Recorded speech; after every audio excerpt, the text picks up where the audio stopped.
IT-infrahan on tämän niin kuin reaalimaailman rinnalla oleva vaihtoehtoinen maailma, jos tällä nyt voi sanoa.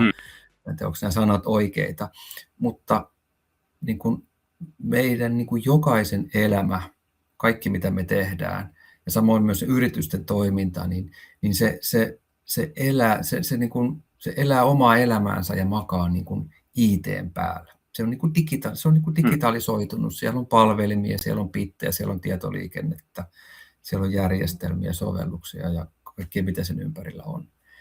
Että se toinen todellisuus, jos näin voi sanoa, pyörii oikein, niin sen on pakko kuulua johdon agendalle, koska yrityksiä ei ole enää olemassa tänä päivänä, jos IT ei toimi. Siis se vanha maailma, että me pärjätään me voidaan tehdä tiettyjä palveluita ja mekaanisia asioita, niin se ei vaan enää niin kuin riitä, koska sen rinnalla on olemassa se sähköinen maailma, jonka pitää olla kunnossa. Ja että se toimii kunnolla, niin se taas luo mahdollisuuden sille, että se toinen puolikin toimii. Niin sen takia niin kuin tässä mun omassa teoriassa, niin IT-infra on itse asiassa aivan ytimessä.